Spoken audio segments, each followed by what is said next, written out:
નમસ્કાર નડિયાદ ચેકપોસ્ટ લાઈવમાં આપનું સ્વાગત છે. હું ગૌતમસિંહ સુદાન આપની સમક્ષ આપની સામે બોલી રહ્યો છું. બહુ જ અગત્યની વાત, ઇલેક્શનનો માહોલ ગરમાયેલો છે. ફટાફટ આપ અમારી બાબતને શાંતિથી સાંભળો.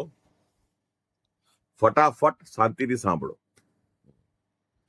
હવે મૂળ વાત એ છે કે પાછલા 5 વર્ષમાં આપના વિસ્તારમાં ઇંગ્લિશ દારૂના અડ્ડા બંધ થયા. આપના વિસ્તારમાં દેશી દારૂની પોટલીઓ બંધ થઈ. આપના વિસ્તારમાં ખાડા ટેકરા બંધ થયા.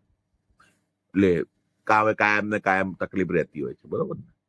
આપના વિસ્તારમાં થાંભલાઓ પર લાઇટોનું કમ્પ્લીટ કામકાજ નથી. આપના વિસ્તારમાં ગાયોનો ત્રાસ છે ને? માનો છો ને? હે ને? કેટલાય ટાઈમથી પબ્લિક સોશિયલ મીડિયામાં અને સમાચારમાં અને દરેક જગ્યાએ લોકો બોલતા હોય છે, ગાયોને લીધે આ થયું ને કેટલાયને શિંગડા વાગ્યા ને કેટલાય જિંદગી લોકોની બરબાદ થઈ ગઈ શિંગડાને વાગવાને લીધે. લોકો તકલીફમાં મુકાયા, શારીરિક ઈજાઓ થઈ. એ બાબતે કોઈ કાર્યવાહી થઈ નથી.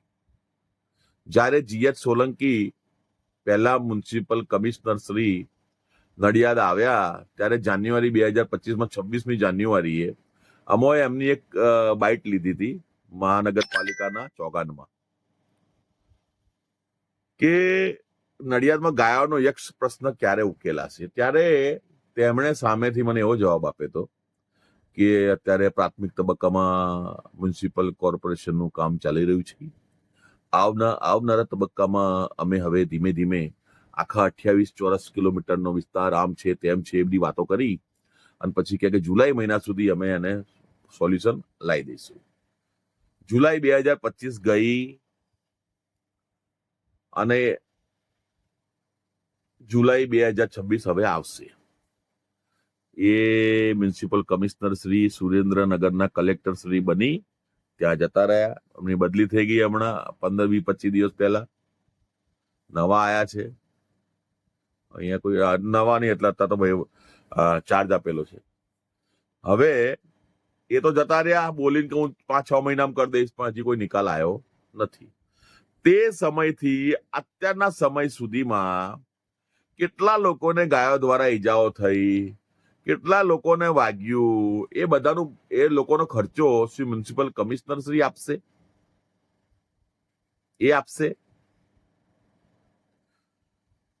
એટલે મારો કહેવાનો મતલબ શું છે કે તમે જ્યારે વોટ કરો, તમારા ઉમેદવારને કરો, તમને પસંદ હોય તો કરો.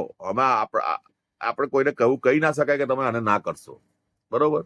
પરંતુ મારું એવું કહેવું છે, જો તમે તમારા વિસ્તારના ઇંગ્લિશ દારૂના અડ્ડા ભૂલી જાઓ, દેશી દારૂની પોટલીઓ ભૂલી જાઓ, રસ્તાના ખાડા ભૂલી જાઓ, ગાયોનો ત્રાસ ભૂલી જાઓ, કૂતરાઓ દોડે છે એમનો ત્રાસ ભૂલી જાઓ, લાઇટોની જે તકલીફ છે અમુક જગ્યાએ વિસ્તારોમાં એ ભૂલી જાઓ, બીજી બી ઘણી નાની મોટી તકલીફો હોય છે, એ બધું તમે ભૂલી જઈ અને તમે ફરીથી એના એ જ ઉમેદવારોના હગાવાલાને તમે પાછું વોટિંગ કરી દો તો પછી એનો કોઈ મતલબ નથી રહેતો. ગમે તેટલા તમે સારા બની જાઓ, હું આ જનતા જનાર્દનને કહું છું કે એમનો ફેસલો છે એ કરે છે અને સારી વાત છે, જનતા ફેસલો કરે, પણ ફેસલો યોગ્ય પણ હોવો જોઈએ ને. ખાલી એક માત્ર 1-2 મુદ્દાને લઈને એકની એક બાબતને તમે ચલાવી લો છો એ અયોગ્ય બાબત છે. આવનારા 5 વર્ષ સુધી પછી તમે એવી ને એવી કમ્પ્લેન કરો કે મારે તો અમારા વિસ્તારમાં આવું છે, તો એનો કોઈ જવાબદાર નથી. તમે પોતે જ જવાબદાર હશો. ભાઈ તમે કહો કે પેલા ઉપર ઢોળી દો, પેલા બીજા ઉપર ઢોળી દો, નહીં. આપણે પોતે જ જવાબદાર છીએ. સ્થાનિક સ્વરાજ્યની ચૂંટણીમાં ખરા દિલથી લાલો પિક્ચર જોયું ને બધાએ, લાલો પિક્ચરમાં આખા પિક્ચરની અંદર એક જ બાબત એવી છે કે જે હૃદયસ્પર્શી બાબત છે. એ બાબત એ છે કે છેલ્લી 5 મિનિટમાં, એ પિક્ચરની છેલ્લી 5 મિનિટમાં એ પેલો રિક્ષાવાળો જે બન્યો હોય છે, જે હીરો છે પિક્ચરમાં, એ બધી જગ્યાએ ફરતો હોય છે કે હું આજે રસ્તામાં મળે છે એમને પેલા કૃષ્ણ ભગવાન, બરાબર? તો એ કહે છે કે ભગવાન હું તો અહીં ગોકુળ જઈ આવ્યો, દ્વારકા જઈ આવ્યો, બધી જગ્યાએ જઈ આવ્યો, પણ તમે મને કાંઈ ના મળ્યા.